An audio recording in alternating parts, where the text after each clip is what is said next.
Karthik, working as assistant professor in Department of General Medicine. I have 5 years experience in teaching and 3 publications throughout my teaching career. I am working in Sree Balaji Medical College and Hospital. Today we will see overview of heart failure.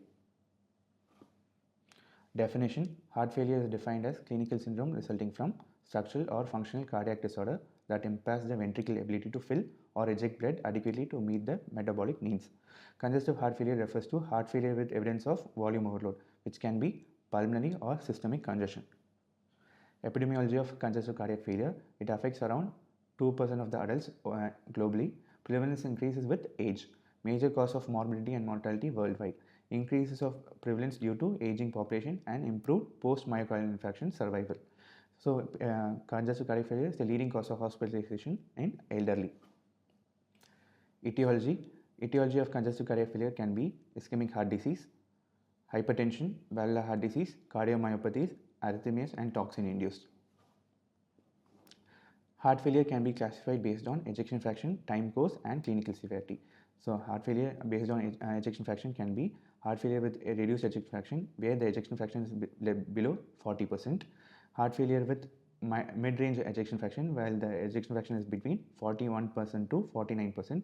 Heart failure can also be due to preserved ejection fraction, which is around 50% or more. So, heart failure can also be classified based on time course, which is acute heart failure versus chronic heart failure. And heart failure can also be classified based on NYHA functional classification.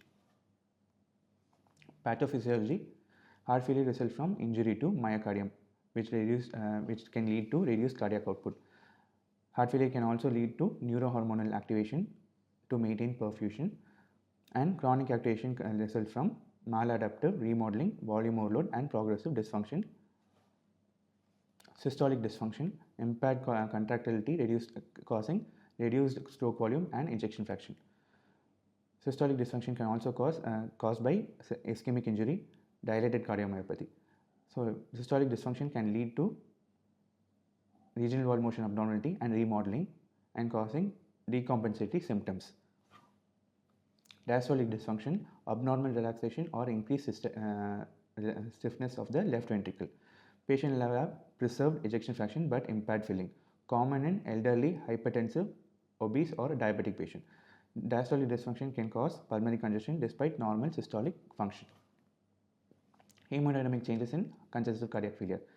Patient will have elevated left ventricular end diastolic pressure and pulmonary venous congestion.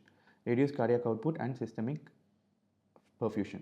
Activation of baroreceptors and chemoreceptors causing sympathetic nervous system stimulation. Patient can also have sodium and water retention via renin-angiotensin-aldosterone system, which increase the preload. Neurohormonal activation: sympathetic nervous system causes increase in heart rate and contractility. Renin-angiotensin-aldosterone system causes vasoconstriction and sodium retention. Antidiuretic hormone secretion causes water retention. Natriuretic peptide counteracts the antidiuretic hormone effect, but it is insufficient. Cardiac remodeling: changes in left ventricular size, shape, and structure happens in congestive cardiac failure. Myocyte hypertrophy, apoptosis, and fibrosis can also occur. Driven by neurohormonal activation and mechanical stress. Predicts disease progression and prognosis. Clinical manifestation: patient can have dyspnea, fatigue, weakness, peripheral edema, ascites. Patient can also present with nocturia, weight gain, cough, wheezing, mental confusion in severe cases. Left ventricular heart failure versus right ventricular heart failure.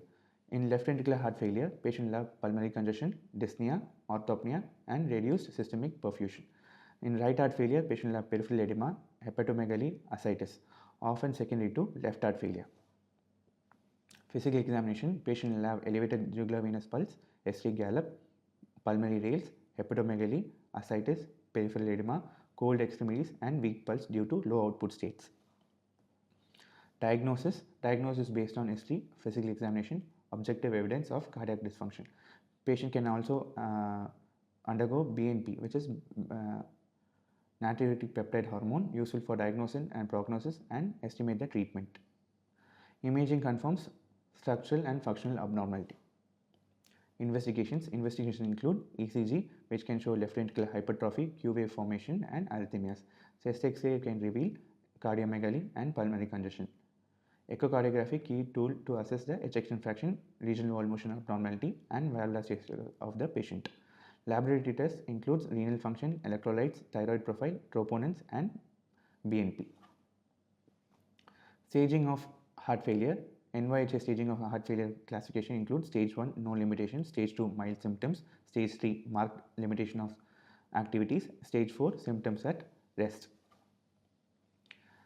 Management is the primary goal of the management is to relieve symptoms, slow the disease progression, reduce hospitalization and mortality, address underlying cause and comorbidities, lifestyle modification, and patient education. Non-pharmacological therapy includes salt restriction, regular physical activity, weight monitoring, vaccination, and avoid use of alcohol and nephrotoxic drugs. Pharmacological therapy for heart failure with reduced ejection fraction include AC inhibitors, ARBs, ARNIs, beta blockers, mineralocorticoid receptor antagonists, SGLT2 inhibitors, diuretics for symptom control, and ivabradine in selective cases. Pharmacological therapy for heart failure with preserved ejection fraction include control of comorbidities, which include control of hypertension and diabetes, manage the volume overload with diuretics, treat any arrhythmias, underlying arrhythmias. SGLT2 inhibitors are showing emerging benefits. Device therapy include ICD, prevents sudden cardiac death in an ejection fraction with below 35%. LV assist device can bridge as destination therapy in case of medical failure, cardiac transplantation for refractory cases. Acute decompensated heart failure, rapid onset or worsening of symptoms. Common perceptants include infection, myocardial infarction, arrhythmias, and non-compliance of drugs. Treatment include O2 support, IV diuretics, vasodilators, and inotropic support if the blood pressure is low. Identify and treat the precipitating cause of decompensation. Complications of heart failure include arrhythmias, thromboembolism, cardiorenal syndrome, hepatorenal congestion, cachexia, hyponatremia, and poor quality of life. Prognosis of congestive cardiac failure depends upon ejection fraction, functional classification, biomarkers, and comorbidities. 1 year mortality in advanced heart failure is up to 50%. Guideline directed therapy markedly improves the outcome. So this brings us to end of this session. We'll meet you with another topic.